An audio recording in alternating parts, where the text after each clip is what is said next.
ఇదంతా జగన్ నాటకం. దీన్ని నడిపించే సూత్ర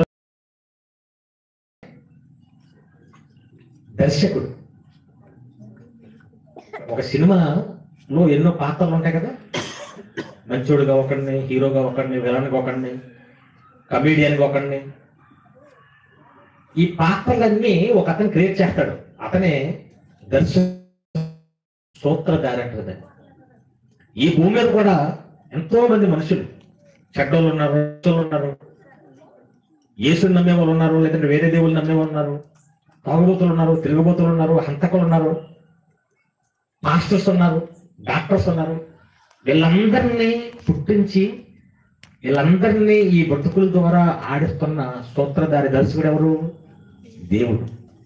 ఇదేది మనుషుల చేతిలో లేదు, అంతా దేవుడి చేతిలోనే. మనలు కూడా పాట పాడతారు, ఎన్ని తలచినా ఏది అడిగినా జరిగేది నీ చిత్తమే ప్రభువా, జరిగేది. మనం ఎన్నో అడుగుతాం దేవుణ్ణి, ఎన్ని అడిగినా, తర్వాత ఎన్ని తలచినా, ఎన్ని తలుచుకుంటాం, ఏది అడిగినా చివరికి ఏం జరుగుతుందంట? నీ చిత్తమే జరుగుతుంది. మరి మా అర్థం అడగట్లేదు అంతే కదా. ఇప్పుడు అలాగే ఆయన చెప్పినట్టుగా జరుగుతుంది. ఇప్పుడు నేను ఇంటికి వెళ్ళాలంటే ప్రార్థన చేసుకుని క్షేమంగా నన్ను కాపాడి ప్రయాణంలో తీసుకెళ్ళి ప్రభువా అని అడిగాను. దేవుడు నన్ను ఈరోజు యాక్సిడెంట్ లో చంపేయాలని రాశాడు అనుకోండి, ఇప్పుడు నేను అడిగినా కానీ కాపాడతాడు. ఎందుకు? జరిగేది ఈ చిత్తమే.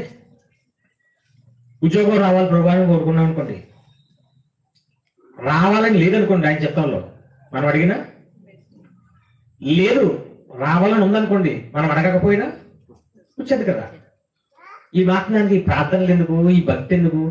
నేను పరలోకం వెళ్ళాలని రాశాడు అనుకోండి, నేను చచ్చిపోచ్చినా రాకపోయినా, అవునా? సరే, మనల్ని కూడా తెలుగులో కట్టారు పాట, ఎన్ని అడిగినా, ఎన్ని తలిచినా, ఏది అడిగినా జరిగేది నీ చిత్తమే. ఇవన్నీ నీ చిత్త ప్రకారంగా జరుగుతున్నాయి. ఇదంతా నువ్వు వాడుతున్న ఒక నాటకం అని బయట వాళ్ళు మాట్లాడుతున్నారు, క్రైస్తవులు కూడా చివరికి మాట్లాడుతున్నారు.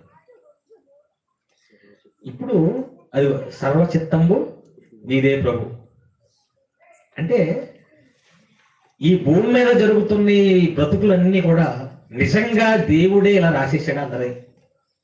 ఇర్మియా గ్రంథంలో దాని అర్థం అదేనా అని ఆలోచిస్తే, నిజంగా ఈ బ్రతుకులన్నీ దేవుడే రాసినట్టుగానే జరిగితే కనుక దేవుడు మళ్ళా తీర్పులు పెట్టడం అవసరమా? నమ్మి బాప్తీసం పొందినవాడు రక్షింపడుతుంది, నమ్మకపోతే శిక్షణ. ఇప్పుడు నేను నమ్మాలన్నా నమ్మకపోవాలన్నా ఎవరి చేతిలో ఉందన్నాడు? మళ్ళీ ఇర్మియా గ్రంథంలో ఆయన చేతిలో ఉందా? చాలా మంది బాప్తీసం పొందారు. ఎవరి చిత్త ప్రకారం జరిగింది ఇది? అంతేనా? చాలా మంది బాప్తీసం తీసుకోలేదు, ఇంకా నమ్మలేదు ఇంకా దేవుడిని. అది ఎవరు చిత్తం? అదే చెప్తాం. ఇర్మియా గ్రంథం చదివారు కదా, ఒకడు సన్మార్గంలోకి రావాలన్నా రాకూడదన్నా ఎవరి చేతిలో ఉంది? మనిషి చేతిలో లేదు, మీ చేతిలో లేదు, నా చేతిలో లేదు. అలాంటప్పుడు నమ్మని వరకు మళ్ళీ శిక్ష. తాగి చచ్చిపోతే ఆయన శిక్షించగలదు. ఊరేసుకుని చచ్చిపోతే ఒక ఇస్కరియోతు ఏం చేశాడు? ఊరేసుకుని చచ్చిపోయాడు, ఆయన శిక్షించగలదు. అంత ఎవరు చెప్తాం అని అనుకుంటే గనక దేవుడు అన్యాయస్తుడు అవుతాడు. అవునా? ఆయనే ఇలా బ్రతకాలని పెట్టేసి మళ్ళీ ఆయనే నువ్వు చెడ్డగా బ్రతకవని శిక్షించాడంటే తప్పు కదా, అది అన్యాయం కదా. అన్యాయం, అక్రమం, మోసం అవుతుంది. మళ్ళీ మీరు మారండి, నా మాటలు వినండి. ఆల్రెడీ నువ్వు ఎలా బతకాలో నువ్వే రాసేసి మళ్ళీ మారండి అంటావేంటి అసలు?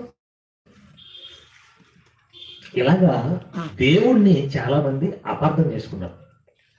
బైబిల్లో ఉన్న మాటల్ని అపార్థం చేసుకున్నారు. ప్రసంగి గ్రంథంలో కూడా ఒక మాట ఉంది, చూద్దాం. 9వ అధ్యాయం 1వ వచనం.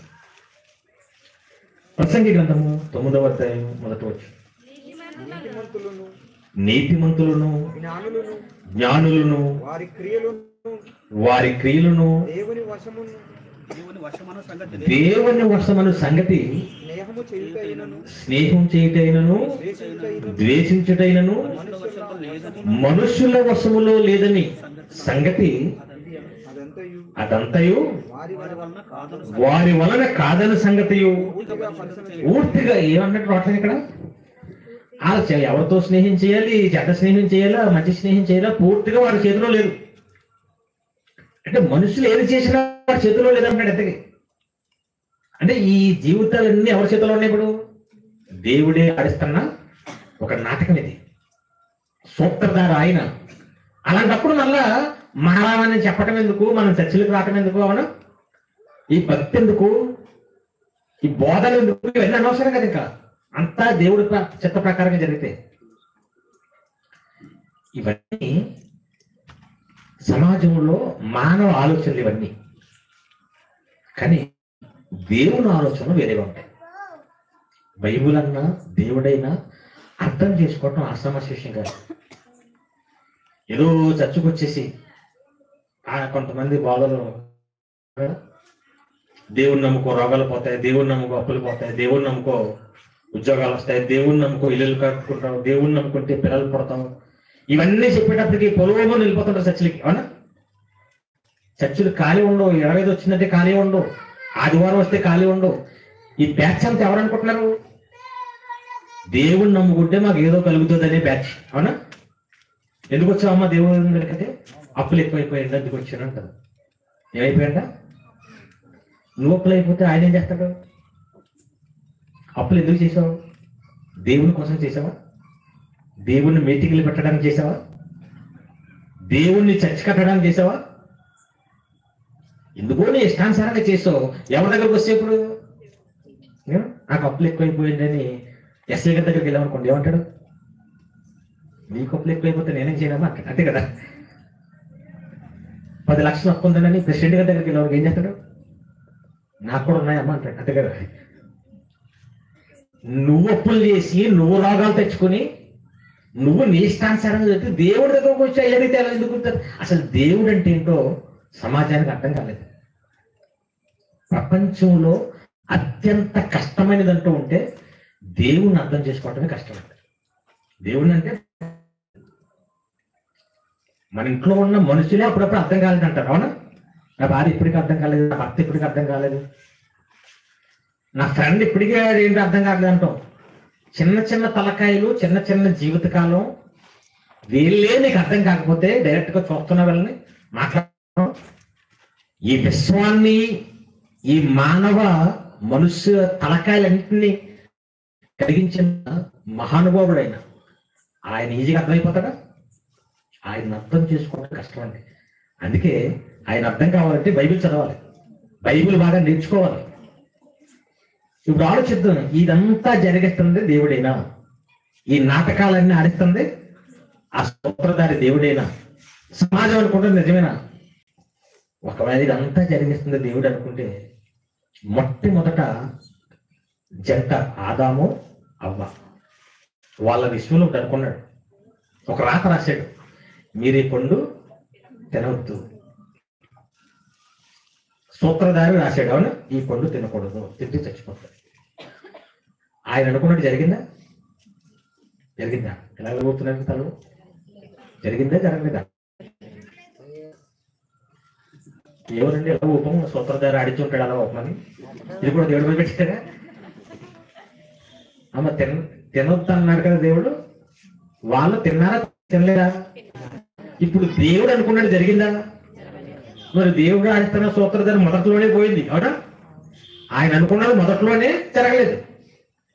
కొంతకాలానికి ఒక ఓడ తయారు చేయించాడు నోహు చేత. అవునా, మీరందరూ ఈ ఓడలోకి వచ్చేయండి, బతుకుతారు, అందరూ వచ్చేయండి. అందరికీ షాటింగ్ ప్లేస్ చెప్పించాడు. ఎవరన్నా వచ్చారా? దేవుడు అనుకున్నది జరిగిందా?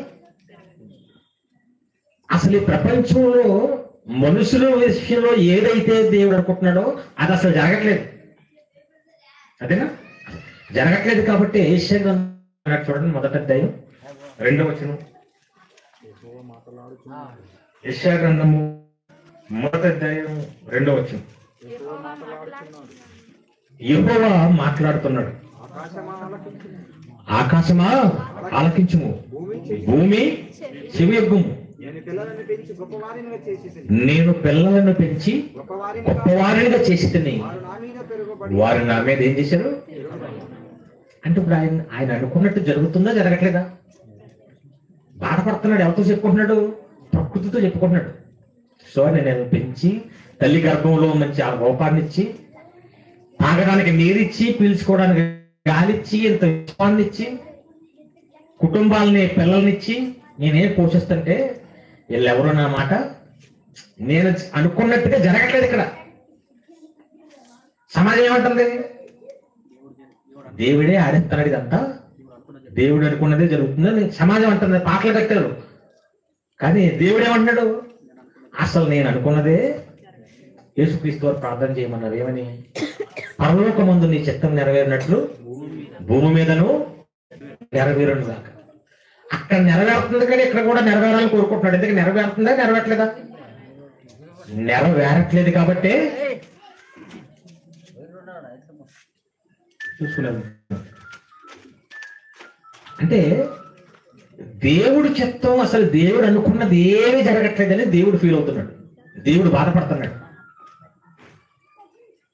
కానీ మనుషులు ఏమంటున్నారు? జరిగేదంతా నీ చిత్తమే, దేవుడే ఆడిస్తున్నాడు ఇదంతా. నేను ఎందుకు ఇలా తాగుబోతు అయిపోయాను, ఎందుకు ఒక దొంగ అయిపోయాను, ఎందుకు ఒక పేదవాడు అయిపోయానంటే ఆయనే ఆడిస్తున్నాడు. దేవుడు ఇక్కడ దేవుడిని అడిగితే ఏం చెప్తున్నాడు? అసలు నేను అనుకున్నది ఏమి, అసలు నా మాటే లెక్క చేయట్లేదు ఎవడు. నేనే పుట్టించాను, నేనే అందరినీ బతికేస్తున్నాను, కానీ నేను అనుకున్నది ఎవరు చేయట్లేదు. ఇది దేవుడు అంటే. సమాజం ఎలాగంటుంది? మరి ఇరిమియా కన్నాడు, అలాగే ఎందుకన్నాడు? మళ్ళీ చదువుతాం చూడండి, 10వ అధ్యాయం 23వ వచనం. ఇరిమియా గ్రంథము 10వ అధ్యాయం 23వ వచనం. ఆయన అలా రాశాడు, యెహోవా తమ మార్గమును ఏర్పరచుకొనుట నరుల వశంలో లేదనియు, మనుషులు తమ ప్రవర్తన యందు సన్మార్గమున ప్రవర్తించుట వారి వశంలో లేదనియు. ఏమండి? దేవుడేమో నేను అనుకున్నది ఏమీ జరగట్లేదు, నా చిత్తం ఏమీ జరగట్లేదు అని దేవుడు అంటున్నాడు. ఇరిమియా గారికి ఏమర్థమైందంట? వాళ్ళు ఎలా బ్రతకాలో, మంచి మార్గంలో వెళ్ళాలా, చెడ్డ మార్గంలో వాళ్ళ చేతిలో లేదంటాడు. దేవుడు ఏమంటున్నాడు? నా చేతిలో లేదంటాడు. ఇరిమియా గారు ఏమంటున్నారు? మనుషుల చేతిలో లేదంటాడు. మరి ఎవరి చేతిలో ఉంది? దేవుడి చేతిలో లేక, మనుషుల చేతిలో లేక ఇంకెవరున్నారు సూత్రధారి? అది ఒకడు ఉన్నాడు. అబ్బా, సైతాన్తో చెప్పు, సైతేనే ఎవరమ్మా? గట్టిగా చెప్పండి. సైతాన్. ఈ ప్రపంచాన్ని ఆడిస్తున్న సూత్రధారి ఎవరంటే, కంటికి మనుషులకు కనపడిన ఒక సూత్రధారుడు ఆడే చెప్పాడు ఆ విషయం. ఒకసారి చూద్దాం చూడండి. ఆడంటే ఏం కాదు, లోకాసు వార్త 4వ అధ్యాయం 6వ వచనం. ఒకసారి లోకాసు వార్త 4వ అధ్యాయం 6వ వచనం. అందరూ తీసుకుని చూడండి.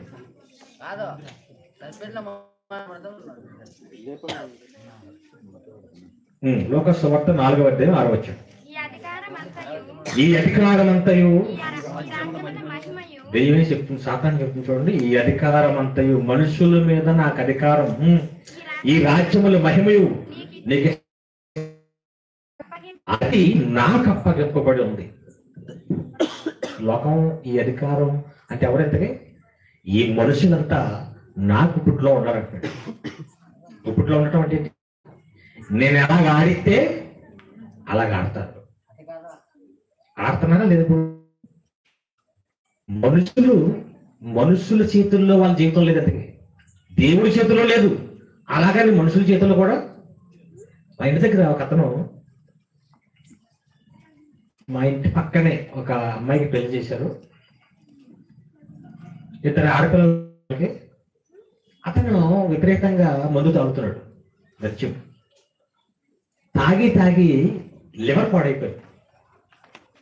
హాస్పిటల్కి తీసుకెళ్లారు. డాక్టర్ స్కానింగ్ చేసి పరీక్షలు చేసి ఏమన్నారంటే లివర్ చాలా వరకు పాడైపోయింది, చాలా గ్రేటే, ఇప్పుడు బతికే అవకాశం ఉంది, మెడిసిన్ ఇస్తాం. మరలా కనుక ఇతను తాగాడంటే ఇంక మీరు నా దగ్గరికి తీసుకురావట్లేదు, చచ్చిపోతాడు అని చెప్పాడు. అది అతను విన్నాడు, ఆ పేషెంట్ అన్నాడు, వాళ్ళిద్దరు పిల్లలు విన్నారు, భార్య ఉంది, ఇంటికి వచ్చాడు.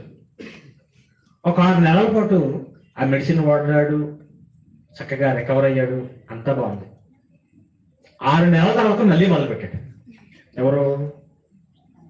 ఇంతకు ముందు తాగితే చచ్చిపోతావన్న పేషెంటే మళ్ళీ మొదలెట్టాడు. ఎలా మొదలెట్టాడు? జస్ట్ అంతకుముందు ఫుల్గా తాగేవాడు బీరుతో మొదలెట్టాడు. ఏమనుకున్నాడు? బీర్ అంటే ముందు కాదు, ఇది ఎవరైనా తాగుతారు, ఇది పెద్దేం కాదు. అలా మొదలుపెట్టి మళ్ళీ ఏమనుకున్నాడు? ఎలాగూ బీరు తాగుతున్నాం కదా, ఇది తాగితే ఏంటి, అది తాగితే ఏంటి అని మళ్ళీ అది మొదలెట్టాడు. కొంచెం కొంచెం మళ్ళీ ఏమనుకున్నాడు? ఎలా కొంచెం తాగుతున్నాం కదా, కొంచెం తాగినా తప్పే, ఎక్కువ తాగినా తప్పే అని మొత్తం ఫుల్ అయ్యాడు.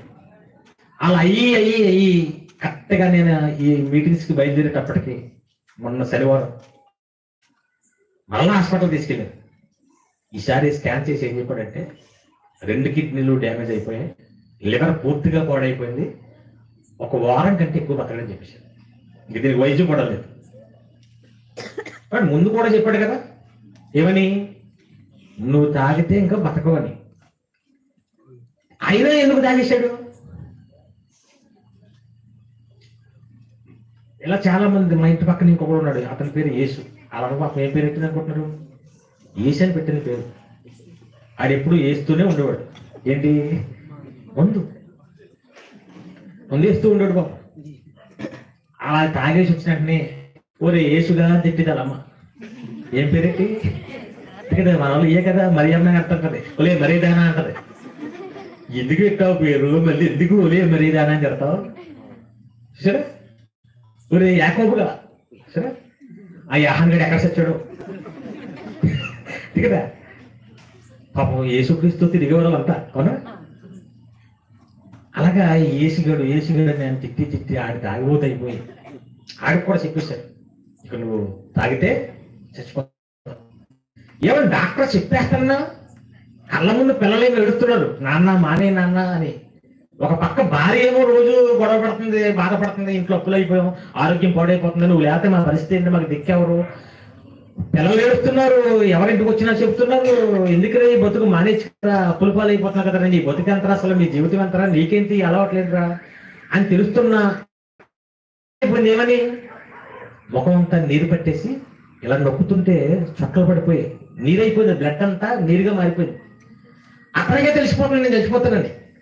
అప్పుడు నేను వెళ్ళి అడిగాను, ఏంటి అసలు నీకు ఇంత ఒకసారి అర్థంలో చూసుకొని ముఖం, డాక్టర్ చెప్పేశారు, నువ్వు కూడా నీకు అర్థమైపోతున్నా, ఎందుకు మాట్లాడిపోతున్నావు? ఒకటే మాట్లాడాడు, పాస్టర్ గారు మీరు ఎన్నని అనుకోండి, నాకు తెలిసిపోతుంది నేను చచ్చిపోతానండి, మా పిల్లలు ఏడుస్తున్నారండి, నా కుటుంబం అప్పుల పాలైపోయింది తెలుసు, కానీ నేను మానలేకపోతున్నానండి, మానితే బతకలేను ఇంకా అని చెప్పేశాడండి. ఏమైపోయాడు ఇంతకీ? అతను తెలుసు చచ్చిపోవాలని అతను ఇష్టం ఉంటుందమ్మా, అతను చచ్చిపోవాలనుకుంటాడా? పిల్లల్ని భార్యని అనాథలుగా చేసి వెళ్ళిపోవాలనుకుంటాడా? కానీ మానలేకపోతున్నాడు. ఎందుకు మానలేకపోతున్నాడు? అతని జీవితం అతని కంట్రోల్లో లేదు. ఇప్పుడు ఎవరు నడిపిస్తున్నారు? పట్టేసిందని ఒకటి. అవునా? ఇప్పుడు నువ్వు చచ్చిపోతావని తెలిసినా, పిల్లలు ఏడుస్తున్నా, ఎవరు ఏమన్నా ఇలాగ హాస్పిటల్కి తీసుకెళ్ళి షేక్ అయిపోతున్నాడు, పిచ్చి మాటలు వచ్చేస్తున్నాయి అని, అంటే బ్లడ్ అంతా ఇరిగిపోయింది అనమాట. అప్పుడు హాస్పిటల్కి తీసుకెళ్ళారు. హాస్పిటల్లో డాక్టర్ గారు కూడా కష్టం అమ్మా, ఇంకా చుట్టుమించిపోయింది, చివరికి వచ్చింది అనగానే భార్య ఏడుస్తుంది, పిల్లలు ఏడుస్తున్నారు, చుట్టాలు వచ్చి పలకరిస్తున్నారు, ఈ లోపల డబ్బుల కోసం అందరి దగ్గరికి వెళ్ళి తిరుగుతుంది. ఇంత చేసిన తర్వాత అందరి దగ్గరికి తిరిగి డబ్బులు ఏమి కుదరలేదు, డాక్టర్ గారు ఏమో చాలా సీరియస్ అంటున్నారు అనగానే వీడి బెడ్ మీద ఉండే అవకాశం ఏమంటారు తెలుసా? ఎవరికీ తెలియకుండా ఏదన్నా చిన్న పెగ్గ తీసుకురావే. ఎవడు లివర్ పాడైపోయి చచ్చిపోతాడేమో, పిల్లలంతా కుటుంబాన్ని తిడుతుంటే వీడు బెడ్ మీద ఉండి ఏమడుతున్నాడు మళ్ళా అంటే ఇప్పుడు కూడా ఇది అడుగుతున్నావు నువ్వు అసలు? అంటే వాడికి అన్నీ తెలుసు, ఇది ప్రమాదం అని, నేను చచ్చిపోతానని, ఇది హాని అని, ఇది తాగి చాలా మంది చచ్చిపోయారని, ఎన్నో కుటుంబాలు నాశనం అయిపోయి తెలిసినా ఎందుకు మళ్ళా పోతాడంటే వాడి జీవితం ఎవరి చేతిలో ఉంది ఇప్పుడు? ఇర్మియా గారు అదే చెప్తున్నారు. ఇప్పుడు చదవండి ఉద్దేశంతో. 23వ వచనం. యెహోవా దేవుడితో మాట్లాడుతున్నాడు. దేవుడా, ఈ మనుషుల జీవితాలు నీ చేతి ఆడిపోయాయా? అలాగా నీ చేతిలో ఉన్నాయా? యెహోవా తమ మార్గము ఏర్పరచుకునుట వాళ్ళ చేతిలో లేదయ్యా. మనుషులు తమ ప్రవర్తన యందు మంచి మార్గంలోకి రావాలని అనుకుంటున్నారు, కానీ వారి వశంలో లేదని నాకు అర్థమైపోయింది. ఇర్మియా గారు నీ వశంలో ఉందన్నాడా? మనుషుల వశంలో లేదన్నాడు తప్ప దేవుడి వశంలో ఉందన్నాడా? మనుషుల వశంలో లేదు, దేవుడి వశం ఎవరి వశంలో ఉంది ఇప్పుడు? వీళ్ళంతా సాతానికి చిక్కిపోయారయ్యా. వాళ్ళకి మంచి చేద్దామని ఉంటుంది, మంచి మార్గంలోకి వెళ్దాం అనుకుంటున్నారు, మానేద్దాం అనుకుంటున్నాడు, కానీ మానలేకపోతున్నాడు. అవునా? చర్చికి రావాలనుకుంటారు, కానీ రానివ్వదు, రాలేడు. మనసులో ఉంటది, మారిపోదాం అనుకుంటున్నానండి, బాప్తిసం తీసుకుందాం అనుకుంటున్నానండి, ఈ సంవత్సరం నుంచి నేను మంచిగా మారిపోదాం అనుకుంటున్నానండి. ప్రతి సంవత్సరం అనుకుంటాడు తప్ప రాడు. ఎందుకు రాడు? ఆయన ఇవ్వదు. ఎవరు వస్తువులు ఉండాలంతా సాతాను. ఆడే చెప్పాడు కదా, ఈ రాజ్యములన్నీ ఇదంతా నాకు అప్పగిప్పబడు. ఆడు ఉరేసుకోమంటే ఉరేసుకుంటాడు, ఆడు హత్య చేయమంటే హత్య చేస్తాడు, సత్యులు కూడగొట్టేయమంటే అంటేనా, యేసుని చంపేమంటే చంపేశారు. తెలుసు కదా, యేసుకుని అవసరం మనుషులే కదా. ఆ మనుషుల్ని యేసు ప్రార్థన చేస్తే ఏమన్నాడు? బైబిల్ చూడండి. లూకాసు వార్త 23వ అధ్యాయం 34వ వచనం.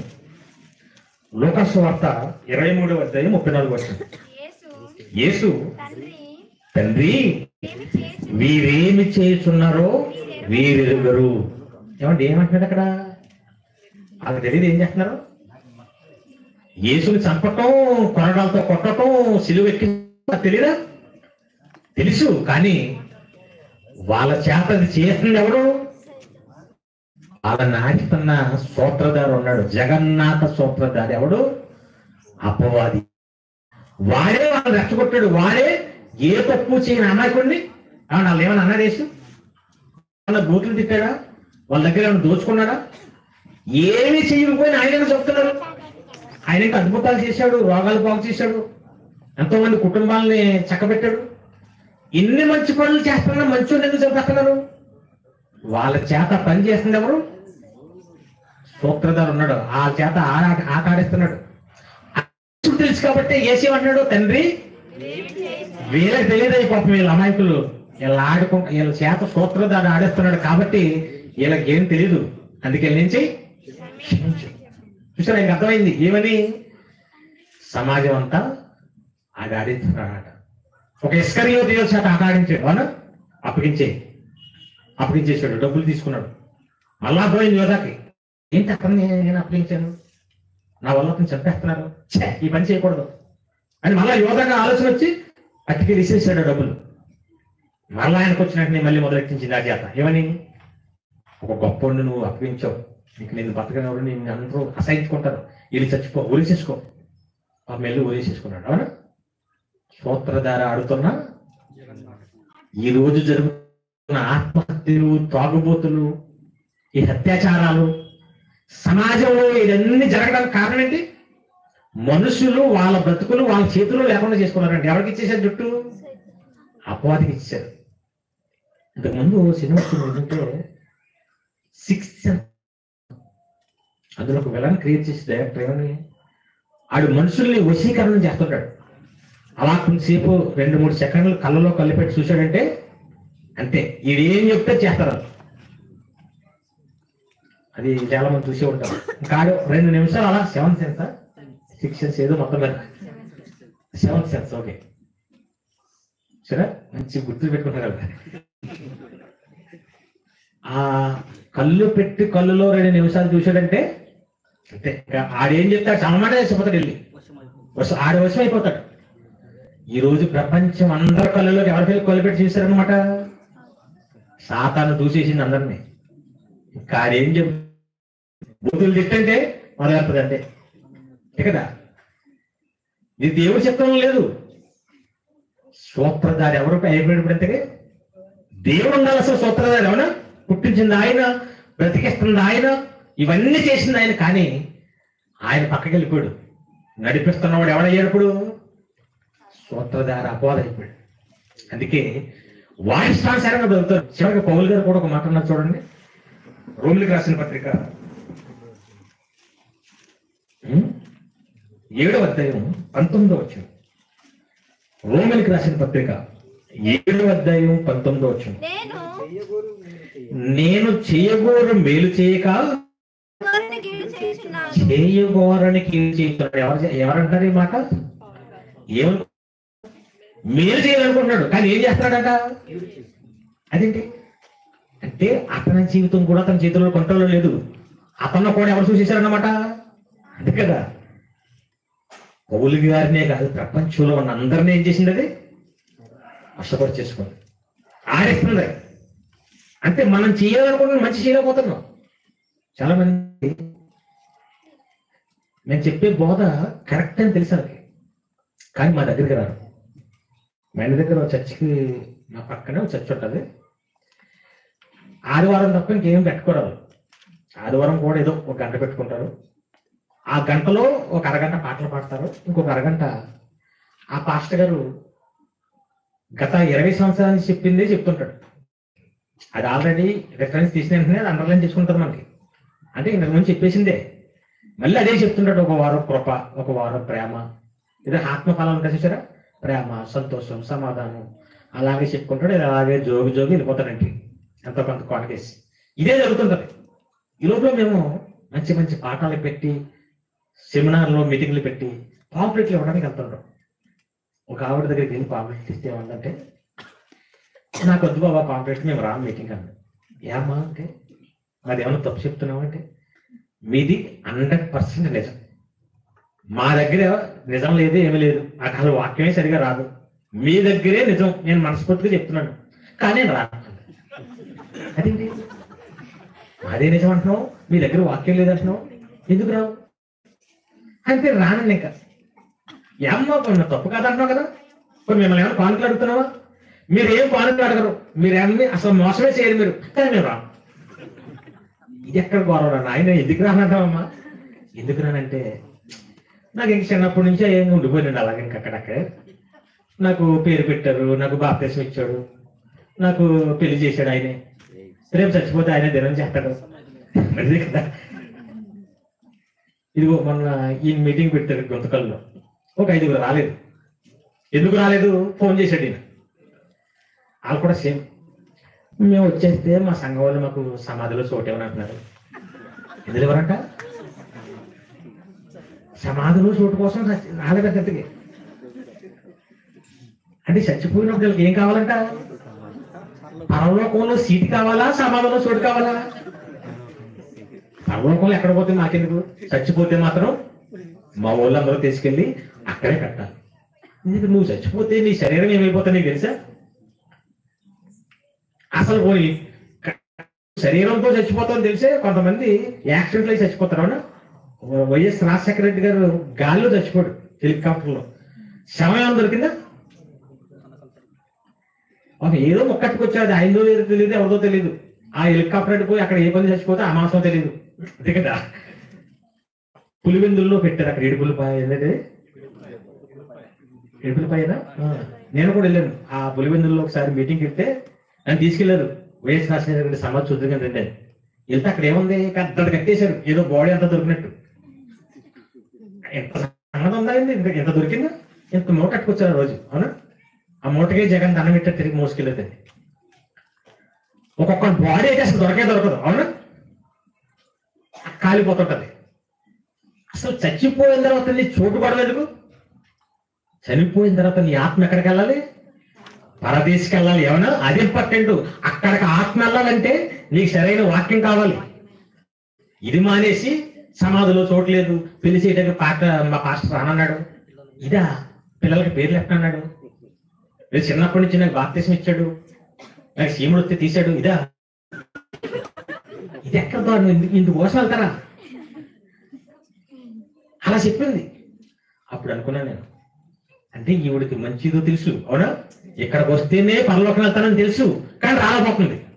అంటే అర్థం ఏంటి, ఆవిడ జీవితం ఇరుమే గారు చెప్పారు, వాళ్ళ సన్మార్గంలో వెళ్ళాలనుకున్నా వారి వర్షంలో లేదయ్యా, ఆడు మూసేశాడు. అందుకు ఒక మాట బైబిల్లో చెప్పారు, లోకాసు వార్త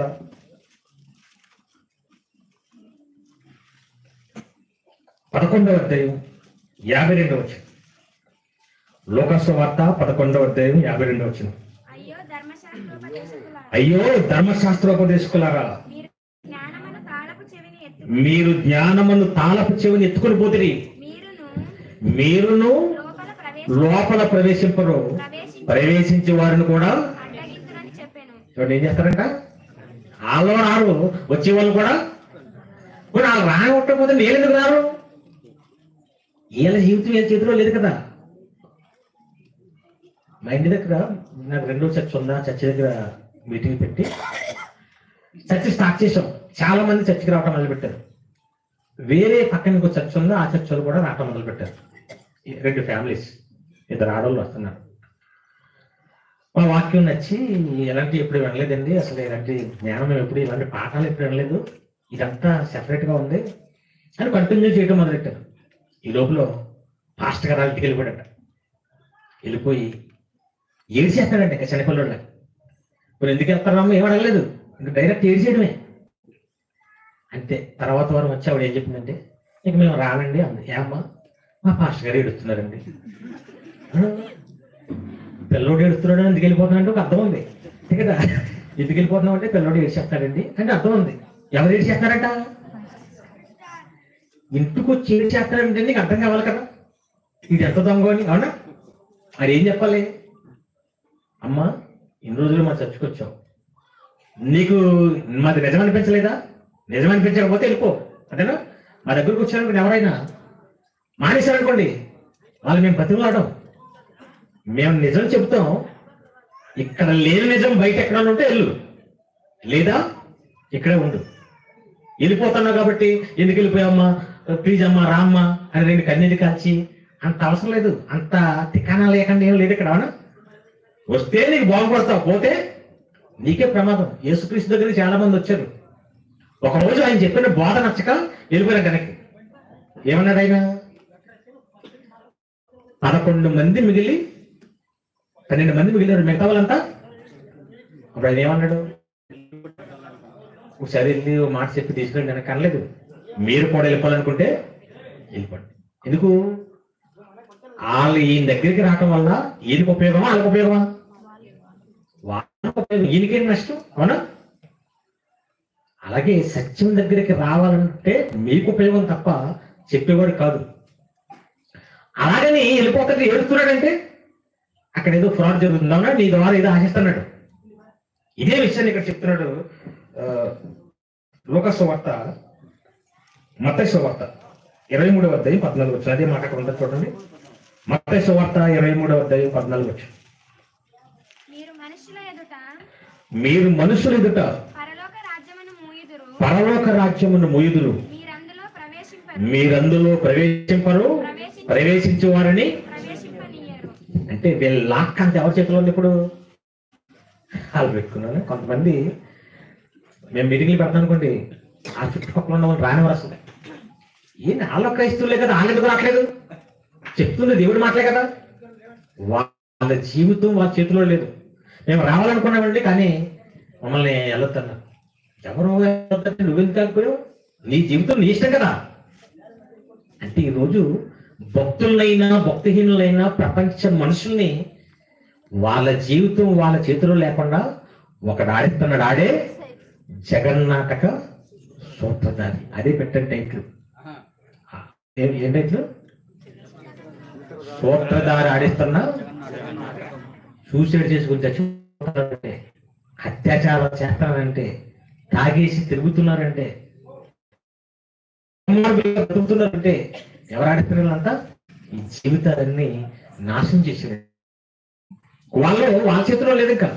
అందుకే నమ్మాలనుకుంటున్నాను, నేను నమ్మలేకపోతున్నాను, రావాలనుకుంటున్నాను, నేను రాలేకపోతున్నాను, మానేయాలనుకుంటున్నాను, నేను మానేయలేకపోతున్నాను. ఇది అనుకోవటం ఏంటి, చేయలేకపోవటం ఏంటి? అవునా? నీ చేతిలో లేదన్నమాట నీ జీవితం. కానీ ప్రపంచం అంతా ఎవరి మీద పెట్టారు? ఇదంతా ఆడిస్తుంది ఎవరంట? సరే, తెలుగుగది దేవుడే ఆడిస్తున్నాడని దేవుడి మీద పెట్టి ఆడిస్తుంది ఎవరు? దేవుడు ఏమంటున్నాడు? ఒకరికొకలాగా రాతలు రాయడు. దేవుడు అందరికీ ఒకటే రాశాడు. ప్రసంగి గ్రంథం వాక్య పఠనం చేశాం కదా, చూడండి. 12వ అధ్యాయం 13వ వచనం.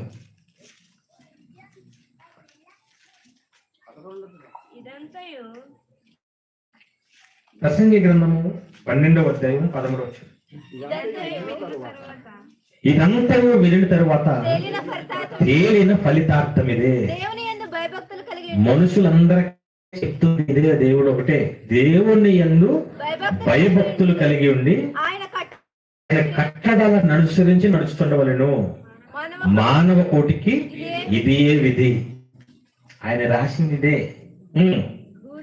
గూఢమైన ప్రతి అంశమును గూర్చి దేవుడు చేయనప్పుడు ఆయన ప్రతిక్రియను అది మంచిదే గాని చెడ్డదే గాని తీరుస్తాడు. అంతే తప్ప నువ్వు మంచిగా ఉండు, నువ్వు పాపిగా ఉండు, నువ్వు కొన్ని రూల్స్ పెట్టాడు. ఆ రూల్స్ ప్రకారం లేదు, మళ్ళా నీ చేతిలో పెట్టేశాడు. బ్రతికితే నువ్వు ఇక్కడికి వెళ్తావు, బ్రతకకపోతే వీటికి వ్యతిరేకంగా వశపరుచుకొని దానికి ఇష్టానుసారంగా నడిపిస్తుంది. మనం చెప్తున్నారు దేవుడా. పెళ్ళిళ్ళు ఎవరు చేస్తారంటే దేవుడే. అలాగైతే పాస్టర్ కూడా వివాహ వేదిక మీదే చెప్తుంటారు. పెళ్లి కూతురుని పెళ్లి కొడుకు నుంచోబెట్టి నీ ఎముకలు ఎముక, నీ మాంసంలో మాంసము అరుణ్ నుండి తీయబడింది కనుక. ఇప్పుడు ఆ పెళ్లి కూతురు పెళ్లి కొడుకు ఎందులోంచి వచ్చిందంట? ఆ పెళ్లి కొడుకు ఎముకలోంచి వచ్చిందంట. ఇవిడ ఎముకలోంచి వచ్చిందమ్మా. దేవుడు ముందే సిద్ధపరిచేసాడంటే ఇది యెహోవా ఏర్పాటు చేసిన దినం. వీళ్ళందరికీ ఎప్పుడు చేసేసాడు? ఎప్పుడో ఫిక్స్ అయిపోయింది ఎవరికెవరు భార్య రావాలో. అలా చేసేసి ఈ మాటలన్నీ చెప్పేసి ఓ పెళ్లి చేశాడు మా ఇంటి దగ్గర. ఒక పాస్టర్ గారు నానిబాబు అని, ఆనంద పెళ్లి కొడుకు పేరు. ఆవిడ పేరేమో అశ్విని. అంటే ఒక్క సంవత్సరానికి వాళ్ళిద్దరు ఇరిగిపోయారు. ఎముక ఇరిగిపోయింది అంతే కదా. మళ్ళా అతను ఇంకొక అమ్మాయిని సంబంధం చూసుకుని మళ్ళీ పెళ్లి పెట్టుకుని అదే పాస్టర్ని పిలిచాడు. మళ్ళీ అదే పాస్టర్ ఏం మొదలెట్టాడు? నీ ఎముకలో ఎముక, నీ మాంసములో మాంసం. ఎన్ని ఎముకలు తీసేస్తాడు? ముందేమో ఆవిడ ఎముక అన్నాడు, తర్వాత అది ఎన్ని రాశాడన్నమాట. వాటికి దేవుడు ఎన్ని పెళ్ళిళ్ళు రాశాడమ్మా? 2 పెళ్లి కూతురు రాశాడు. ఇంకొకరికి 3 అయ్యాయి. ఆడికి మీకు ఎన్ని ఎముకలు పోయాయి? సరే, ఒకడికి ఏమో 1 రాశాడు. ఒక జోసెఫ్ గారు ఎన్ని రాశారు మీకు? 1. ఈ రాజేష్ గారికి 1.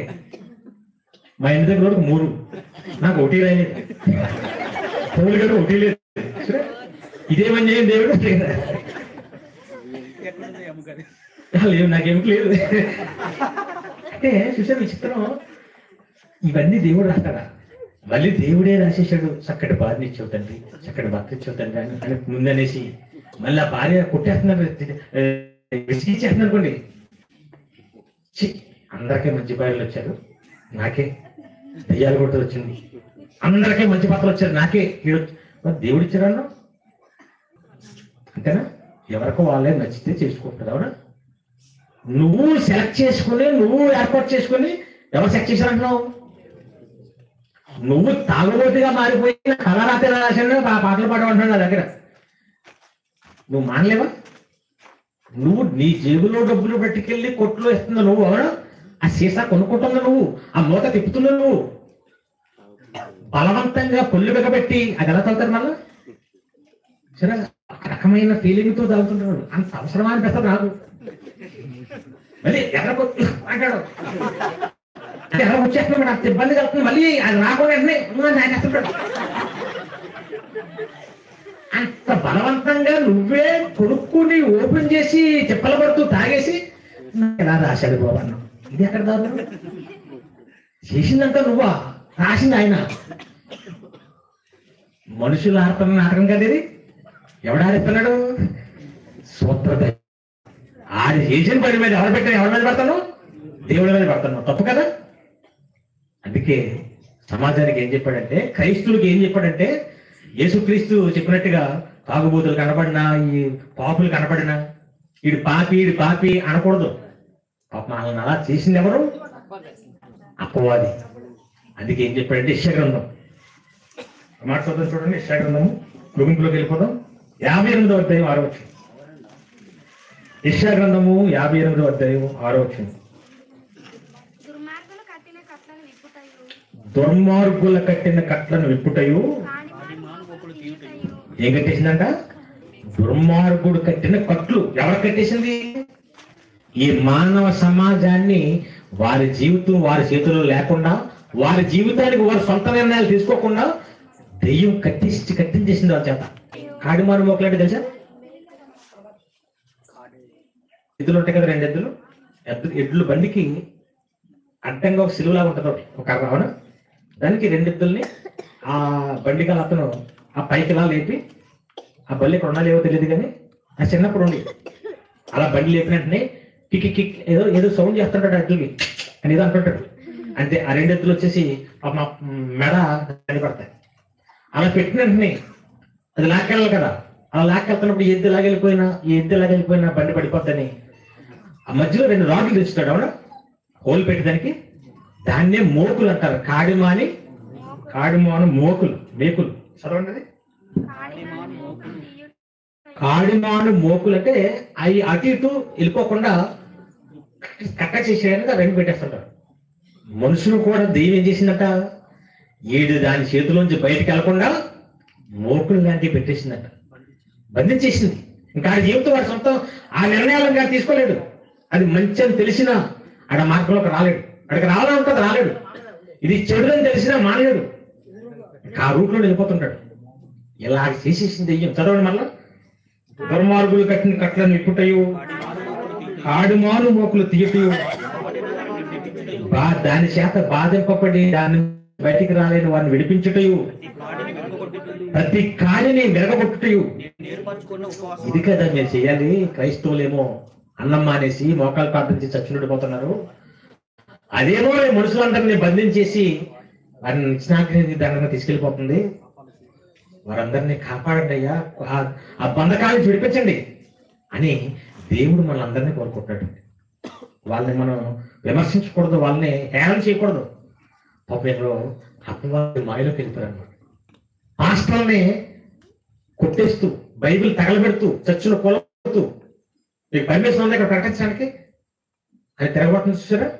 అలా తిరగబడిపోతున్నారంటే వాళ్ళ శత్రులుగా చూడకూడదు. ఏసేమన్నాడు? మీరు ఏమి చేసి ఉన్నారు? వాళ్ళ చేత అలాగా ఆడిస్తుంది. వాళ్ళు ఏం చేయాలి? చక్కగా మాటలు చెప్పి మార్చాలి. నువ్వు నీ చేతిలో లేవు, నువ్వు బందీ అయిపోయావు, వాడికి బానిస అయిపోయావు.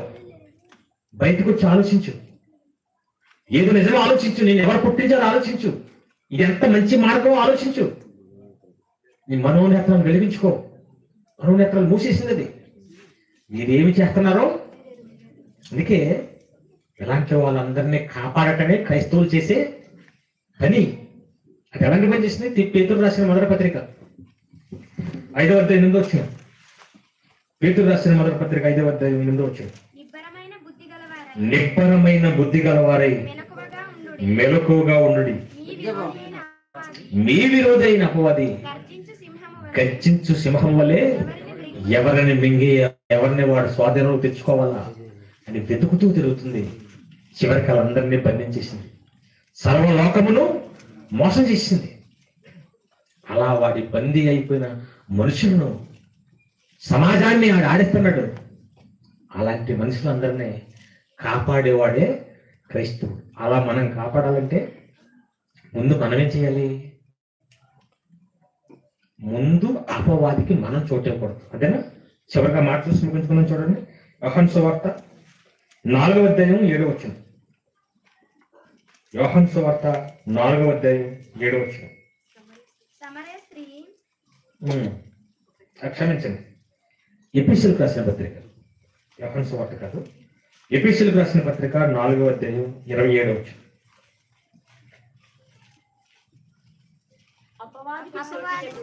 ఎపిసీలకు రాసిన పత్రిక 4వ అధ్యాయం 27వ వచనం. అపవాదికి చోటియ్యకుడి. ఏమంటే అపవాదికి చోటు ఇవ్వద్దు అన్నాడు. చోటు ఇవ్వద్దు అంటే ఎక్కడ కూర్చుంటాడు?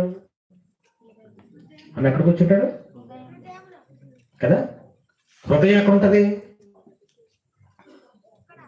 మెదడు, ఆలోచనలు పుట్టేది ఇక్కడే కదా. ఇక్కడ వచ్చి కూర్చుంటాడు. ఇక్కడికి వచ్చి కూర్చున్నాడంటే ఆడేం చెప్తే అదే చేస్తాడు. ఇక్కడ అందుకే వాడికి చోటు ఇవ్వకుండా అంటే ఈ చోట్లు ఎవరు ఉండాలి? ఆల్రెడీ కుర్చీలో ఒకడు ఉన్నాడు అనుకోండి, చోటు ఉండదు. కావునా బా పిల్లలు అదరగొట్టారు. ఎవరమ్మా? గట్టిగా చెప్పండి, ఇప్పుడు చెప్పండి. అది ఇక్కడ ఎవరు ఉండాలి? దేవుడు అంటే వాక్యం. నీ ఆలోచనలో, నీ మనసులో దేవుడు వాక్యం ఉంటే వాడు వచ్చే అవకాశం ఉండదు. ఎప్పుడైతే దేవుని వాక్యం లేదో, నువ్వు దేవుని వాక్యం దగ్గరికి రావో, దేవుని మాటలు పట్టించుకోవో, వెంటనే ఖాళీగా ఉంది కదా. మరి అక్కడ ఎవరు వచ్చేస్తారు? వాడు వచ్చేస్తాడు. వాడు వచ్చేసాడంటే నీ జీవితం నీ చేతిలో ఉండదు. నిన్ను ఎలా అయినా ఇరికించి చివరికి నిన్ను చంపుకునేలాగానే చేస్తాడు. నిజమని తెలిసినా నువ్వు అందులోకి రానివ్వకుండా చేస్తాడు. అందులో నేను ఇరికించి దేవుడు ఆడిస్తున్నాడు అనుకుంటుంది. కానీ దేవుడు బైబిల్లో రాయించాడు, వారే బాబు వీళ్ళు నా చేతిలో, నేనే పుట్టించాను, నేనే నా మాట వినాలనుకున్నాను, నా మాట చెప్పిన బ్రతికితే పరలోకం తీసుకెళ్దాం అనుకున్నాను, కానీ వీళ్ళెవరో నా మాట వినట్లేదు, ఎందుకంటే వాడి చేతిలోకి వెళ్ళిపోయారు. చివరిగా యాకోబు పత్రిక 4వ అధ్యాయం 7వ వచనం. చివరిగా యాకోబు పత్రిక 4వ అధ్యాయం 7వ వచనం. కాబట్టి యుద్ధం నుంచి పారిపోతారు. మీరు ముందు దేవుడికి లోపడండి, వాడిని ఎదిరిస్తారు. నట్టిన వాడు ఏం చేస్తాడు? వాడు పుట్టించాడు ఏమన్నా మిమ్మల్ని? వాడికి ఏమన్నా పోషిస్తున్నాడా? వాడు ఏమన్నా మీకు నీళ్ళిచ్చాడా, గాలి ఇచ్చాడా? ఏమన్నా ఆదామొగలకి అంతా చేసేది ఎవరు? చక్కటి రూపాన్ని చేశాడు, చక్కటి వాతావరణం ఇచ్చాడు, భార్యను ఇచ్చాడు, భర్తనిచ్చాడు, ఎవరికి గాలి ఇచ్చాడు, ఎన్నో ఫ్రూట్స్ ఆహార పదార్థాలు ఇచ్చాడు. ఇవన్నీ చేస్తే ఆయనకు లోపడలేదు. ఏమీ చేయకుండా వచ్చి నాటకం ఆడాడు, వాడికి లోబడిపోయాడు. చివరికి ఆడి చేత చావు తెచ్చుకున్నారు. ఈరోజు కూడా సమాజం అన్నీ చేసి దేవుని మాట వినట్లేదు. ఏమీ చేయని వాడికి మాత్రం లోబడిపోయి వాడు చెప్పినట్టు చేస్తారు, వాడు ఆడించినట్టు ఆడుతున్నారు.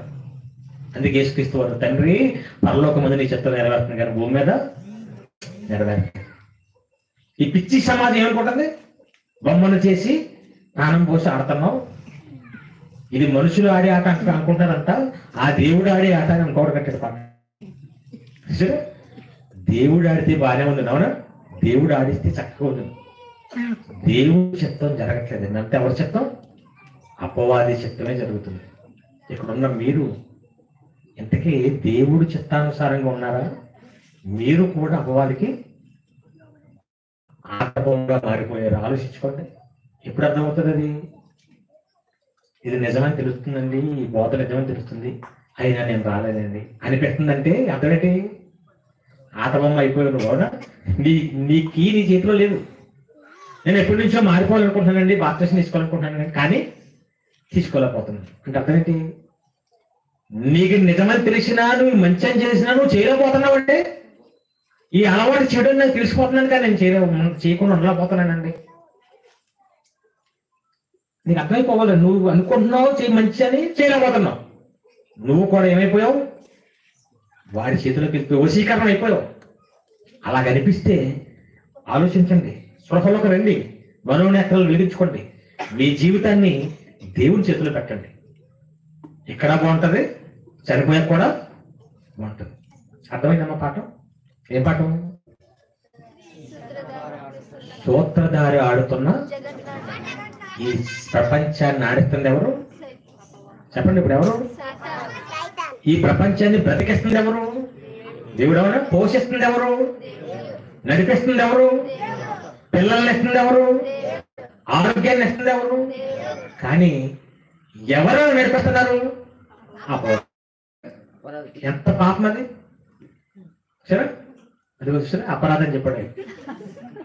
అదే అపరాధం, అపవాదం. మనం ఏమన్నా అప్పుడు, తండ్రి ఈయనేం చేస్తున్నాడు ఎందుకు అనుకుంటున్నారు? జగన్నాటక సూత్రధారి కోసం కదండి. సరే, ఈ పాట విని మనలు కూడా మర్చిపోయింది. ఈ ప్రపంచాన్ని ఆరి గుప్పిట్లో తెచ్చేసుకుని ఏమి చేయలేడు, అవును ఆడిస్తున్నాడు. కాబట్టి అందరి కోసం ప్రార్థన చేయాలి, చెప్పాలి, బయటికి లాక్ రావాలి. ఇది మనం చేయవలసిన. ఇది చేయాలంటే ముందు మనం వాడి బంధకాల నుంచి బయటికి రావాలి. దేవుని వాక్యాన్ని నేర్చుకుంటూ దేవుని వాక్యాన్ని సరంగా బతకాలి. అర్థమైంది కదమ్మా? కళ్ళు మూసుకొని ప్రార్థన చేసుకోండి. ప్రేమ కలిగిన మా ప్రియ తండ్రి, ప్రపంచం అంతా మిమ్మల్ని అపార్థం చేసుకుని ఈ బ్రతుకు విధానాన్ని మీరే చేస్తున్నారని మీ మీద నేరం మోపి మిమ్మల్ని అపార్థం చేసుకోండి. ఈ సమాజంలో ఎంతో మంది కవులు, ఎంతో మంది మేధావులు ఈ ఆలోచనతోనే ఉన్నారు. కానీ వాస్తవం ఏంటో, జరుగుతున్నదేంటో మీ గ్రంథంలో మీరు రాయించారు. సమస్య వాడి వైపు తిప్పుకొని వాడు ఆడిస్తున్నది. అలా ఆడించి వీళ్ళందరినీ నిత్యాన్ని తీసుకెళ్ళిపోతున్నాడు. ఈ పరిస్థితిలో సత్యాన్ని తెలుసు మేము, వాస్తవాలు గ్రహిస్తాం మేము. మా జీవితాన్ని వాడి చేతిలో పెట్టకుండా మంచిదో చెడుదో మేము గ్రహించి మంచి వైపు, మంచి మార్గంలోకి మేము రాగలుగుటకు అందరి మనోనేత్రాలు వెలిగించండి. ఇక్కడ మీ మాట్లాడిన ప్రతి ఒక్కరిని పేరు పేరు మరింత గొప్పగా మీ జ్ఞానంలో ముందుకు కొనసాగడానికి కృప చూపించమని, ఈ కార్యక్రమాన్ని చక్కగా ప్రోత్సహించడానికి వచ్చిన ప్రతి దైవజనుని పేరు పేరున జ్ఞాపకం చేసుకోండి. వేదిక కుటుంబాలు ఇచ్చిన పరిచర్య వాళ్ళందరినీ జ్ఞాపకం చేసుకుని మంచి ఆరోగ్య కన్నా కూర్చుని విన్న ప్రతి ఒక్కరికి కూడా మంచి ఆరోగ్యాన్ని, ఆయుష్ని ప్రసాదించి దినదినము మీ జ్ఞానంలో ముందుకు నడిపించమని, జరుగుతున్న కార్యక్రమం అంతటిని మీకు మహిమకరంగా జరిగించమని యేసుక్రీస్తు వారి పేరుకి ప్రార్థనలు వేడుచున్నాము పరమ తండ్రి. ఆమేన్. అందరికీ వందనాలు.